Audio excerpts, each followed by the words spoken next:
Achieving anything in life always starts with knowing what you want. Stephen Covey is famous for writing a book called 7 Habits of Highly Effective People. His second principle in that book was begin with the end in mind. And today is the first of 3 episodes focused on teaching piano in groups, and we're going to begin with the end in mind.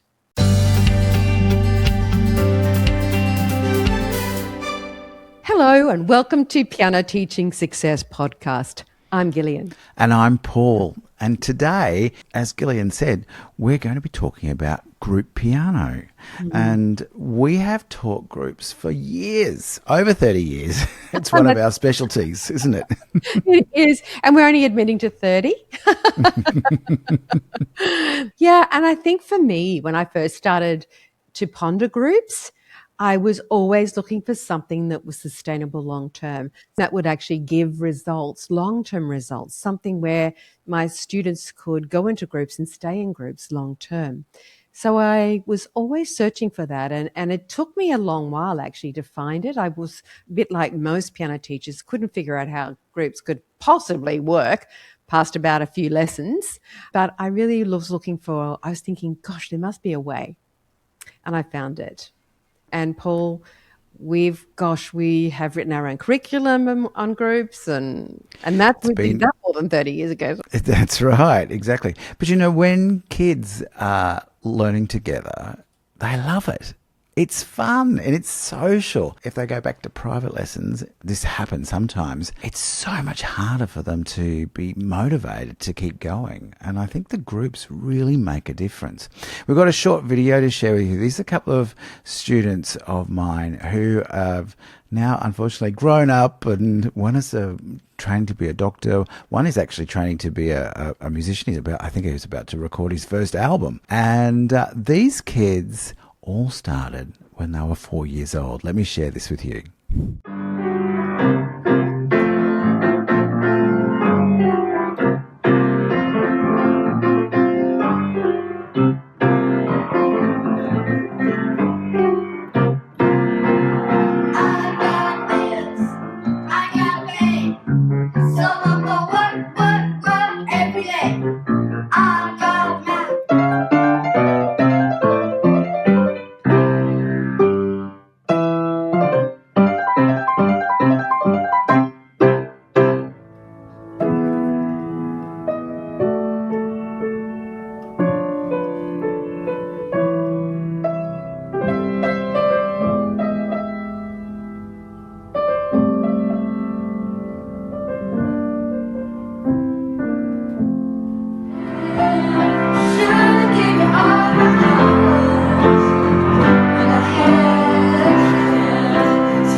They are so amazing, aren't they? I just love seeing kids progress all the way through. And just to be clear, those children started when they're little in groups, 4 or 5. And I think Bastian might have started when he was 2. No, he started when he was about 3.5, I think. Was he? Yeah. Yes. And they have stayed in the group and become best of friends, best mates. And that video, just tell a bit of a story about video, because it was actually, they were just visiting one day or something or other. Oh, well, they had been in class for a long time, and then one of them went overseas to live with obviously his parents were moving overseas. And then they came back, and so they all played because he was coming back to do his 7th grade exam, I think. And he was playing the Mozart, and then the others were, I think, doing their 6th grade exam or 7th, or they're getting close to the 7th.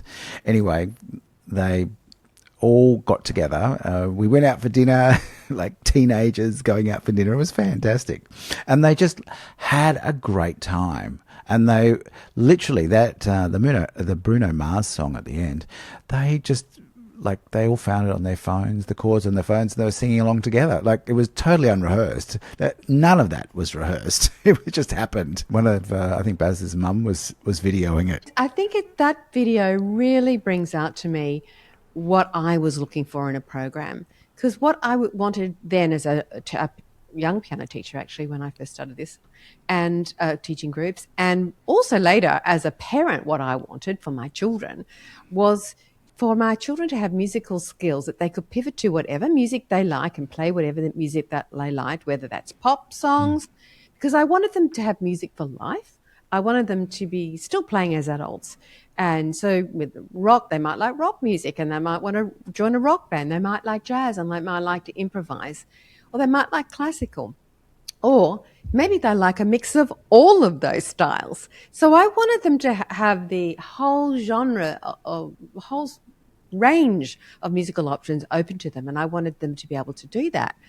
Pop songs kept me going as a teen. It was so important that I played those sort of songs. I also wanted my students to be able to accompany their friends as they sang along to them. I also did that as a kid, be able to accompany the school choir and be able to say yes to all of those opportunities. And that sort of stuff takes skills. It takes musicianship skills, it takes good ear skills, and it takes good playing skills, good reading skills. It takes a whole range of skills.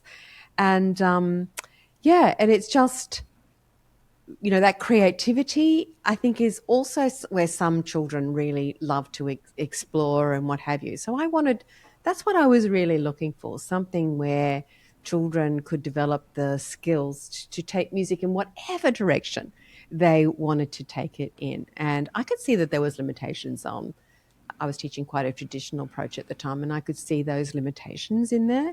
And I kind of wanted more. I wanted more for myself, but I also wanted more for my students as well. Yes, exactly. And I think the ability to play together, like playing in a group, is just so wonderful for their experience. If they're joining a band, which a number of my students, I found out that one of the boys in my advanced class is in a heavy metal band. I didn't even know. I think it's Really? fantastic. Yes, he's playing keyboards in a heavy metal band. Alex, isn't he doing musical theatre or something? He is, yes. You could tell he was the one that was singing in it. So, Yes. And then Tom's very jazz, isn't he? yes, he's just finished his Bachelor of Music in Jazz and is recording an album. It's amazing. Didn't he used to play in the pit orchestras for shows and stuff? Yes. He's also doing musical direction and things like that as well. So it's really quite amazing. I think for a lot of us, a lot of kids would be really excited to maybe play for church or play for their friends and things like that. And that's one of the skills that we really want to improve on, because traditional piano lessons don't necessarily teach us those skills, do they? No, it's more focused on the playing and reading elements usually, isn't it? And it's hard to teach oral in a one-on-one, because really the road into a great ear is singing, and no one wants to sing on their own. But I think also with, if we talk about starting with the end in mind, so I was looking for the skills and that kind of thing, as were you, and we can see that we wanted to also keep students in groups long term so that they can continue learning. And I think one of the aspects that has been absolutely heartening is the friendships that they have grown over time, and how those friendships are very positive friendships, but they also have been very motivational. And I think you've got another clip from some girls this time who actually talk about learning in groups. Some of they've been learning for like 10 years in a group. How long have you been learning? I've been learning for 10 years. 11 years. 10. Like 9. And what do you reckon is the best thing about learning in a group? Oh, it's so much more fun. Yeah. It's so much more motivating. More motivating? Because you see, because you see that other people like getting ahead of you and you're like, oh, Yeah. I have to be as good as them. I was just saying, I just come and just hang out with my friends. And it's more fun. What do you like about being able to play the piano? It's a good party trick. No, I'm kidding. I can like learn songs I like, and then I can play them for them. Oh yeah, and other good thing about playing in a group is you get better at playing with everyone, like in time with everyone, because you notice like when you go to like bands and stuff, in like school bands and stuff, it's like Stage presence. it's like you pick it up and like I just loved seeing them do like get up and sing Adele songs. And, you know, just playing some songs that they wanted to do was just like amazing to watch them.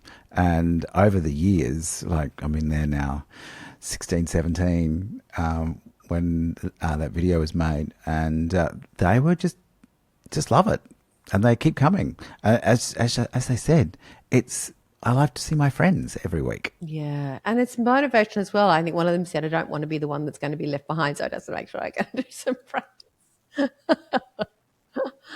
Yeah, and it's really lovely to have that. And I think, you know, some of that comes down to this type of the model of group piano lessons that you go with. The only programs I know that have kept children long term have been single level, single stream groups. So it's about choosing the right model to start with, isn't it? In terms of models as well, I think that sometimes teachers might start on their own and just thinking, well, they'll just piece it together as they go along. There's a real art form to teaching groups for sure. And there's many things, systems and structures that need to be in place for groups to progress. It's got a very different mindset from a teaching perspective. We aren't trying to satisfy every child's curiosity. You know, we'll do this one because Jessica wants this piece, and we'll do this piece because Tom wants that piece. That's not the way groups work, is it? And, you know, there's been some research done by Pamela Pike, who works with National Conference on Keyboard Pedagogy and the Francis Clark Centre, basically on group teaching and talking about what novice teachers do in a class and what experienced teachers do in the class. Here, let me show you. I think the interesting difference here is that little black slice in playing. How much or how little playing is done by novice teachers. We'll come to a definition of what novice teacher was in a minute, and expert teachers. And there was only 18% of the lesson in novice taught class compared to 59% in the expert teachers class. That's a lot different. There's a lot more pieces you can fit into almost 60% of the lesson time. Exactly. Well, it's triple the amount of lesson I'm playing. The thing that I was looking at it going, 18%. If you had a private lesson, a 30-minute private lesson, 18% is less than 5.5 minutes of playing. You're not going to get very far, are you? You are definitely not going to get very far. Maybe that's why a lot of teachers say, they don't progress very far. Well, they wouldn't on that many, only, such a small amount of time being devoted to playing.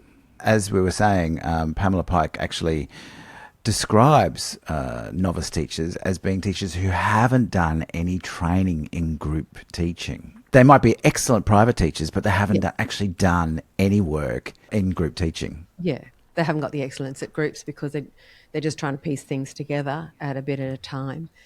And sometimes that piecing together ends up in tears. Ends up being like, no, let's not do this anymore. We'll get out of this. But the expert, I thought the other really interesting point was ear training. And in the expert-led classes, 20% of the lesson was spent on ear training as opposed to 1% in the novice-led classes. These actually are quite in line with how our courses are bolted together, aren't they? So if we look at those lesson differences between novice and expert teachers, you can see there's the 81% of the lesson which is broken into score prep, games, theory, and wasted time. But that's only 18% in a expert teacher's. We're looking at these side by side. Essentially, 80% of a novice's lesson is taken up in essentially theory. 80% of the lesson is taken up in all that stuff with only not even 20% on playing. Whereas in a expert teacher, it's kind of almost a flip, isn't it? Only 18% is taken up with that stuff. Yes, yes. So Gillian, what makes a good curriculum? Well, structure. The goals have got to be thought about over the long period of time. For us, we have, for our beginner courses, they're a 2-year course. There's a structure and they're broken into 4 levels. Each level has milestones and goals for the end of it. And then each of those levels is broken up into 20 lesson plans, 20 weeks. Every lesson has its role in moving the students towards achieving those goals. So everyone learns the same pieces. And I think one of those differences is that with a group, you've got the motivation of the peers, of the children themselves working with each other. There's no question about, oh, would you like this piece? Would you like that piece? Piece choice doesn't really come into it as the motivational piece. But it is really important in a private lesson because unless they kind of want to learn that piece, it's really hard to get them to play it at home. Whereas with the group, they don't want to be the one that can't play it, so they just play it. That's right. But we also want to make sure they've got good musicianship skills and good oral skills. And we've got to make sure that they learn chords. Now, the thing that I'm amazed is that chords are so much easier to teach in a group because they're quite happy to do drills. One more little video to show you. You'll see the students go around the room and they end up playing these activities like 3 or 4 times. And you think, you'd never get a private student to do that. And we do know that repetition is so important and it's so much easier to do in a group lesson. Before you go to that clip, though, I think a lot of teachers, and we are going to show this clip because it's about pieces and teaching pieces, because I think that's the thing that stopped me. I think, how on earth do I teach that kid that learns this way and that kid that learns this way? How am I going to get them all doing something that at the same time in terms of playing? I think that's the big challenge. It's probably why the novice teachers try to they can figure out how to do theory games and all the rest of it, but they just can't figure out how to do the pieces thing. And that's probably why they don't do it. And also, I think they're very, very concerned, teachers very, very concerned, as I was, how do I stop them from mucking up? Like if because I'm still thinking with the mindset of a private teacher, I've got to help that person, I've got to help that person, I've got to help that person. And while I'm helping that person's going to act up and it's going to be like a nightmare. So how does that happen? So we've actually giving you a little snippet which shows the hello song because that's something we kick off every lesson with. And then it just rolls into one piece and then another piece. And we're just going to show you this whole thing because flow. A good group piano lesson has flow. There's no time to be mucking up because it's just one thing just goes after the next. So just watch for that as well. This is about 3.5 minutes long. If you're listening on an audio, head over to our YouTube channel to check out, to actually watch the real video as well. Enjoy.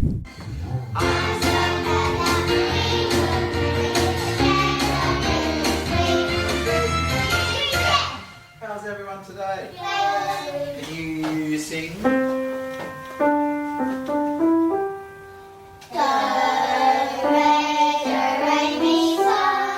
Let's play it.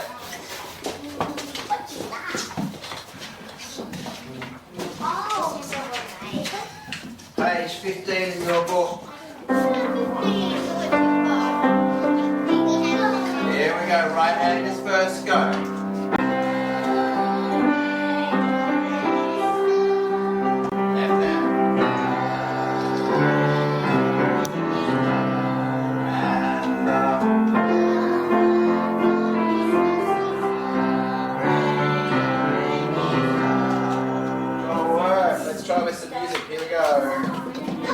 Good singing, you guys.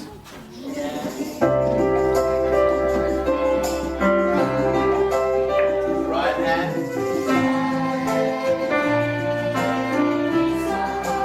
Left hand.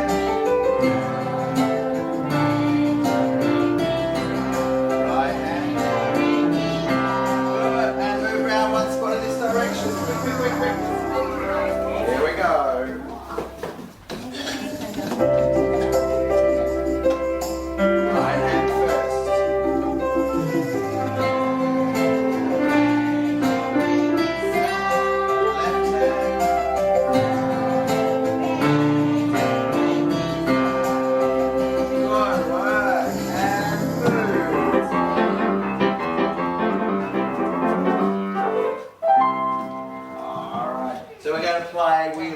Can you turn to page 19 in your book?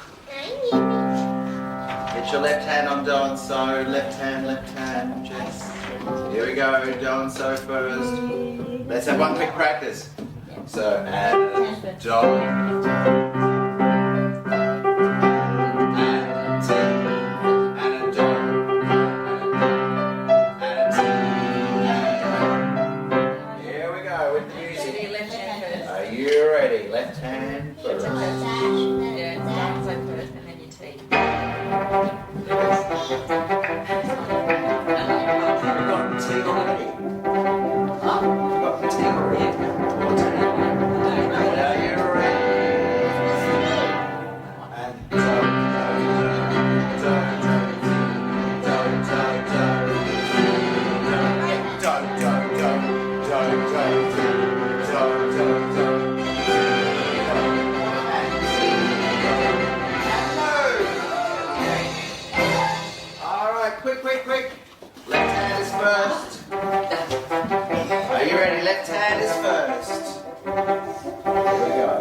Well, that was a lovely little episode of a class, and I hope that it's given you a bit of an insight into what actually happens in a real life class. And those children were in our Piano Keys course, which is our older beginner course. So children aged from turning 8 to probably 11. And they had about 10, this was their 10th lesson, wasn't it? Something like that. Could be 10 or 11 lessons. Yeah. So that's the kind of level that they were at that point. Look at their ears. Weren't their ears really great? They could identify that piece straight away by ear. They knew exactly what to do. And I think what was wonderful about that is that Paul made a game of it. Oh, who knows what this piece is? Okay, back to you, Paul. Let's play it.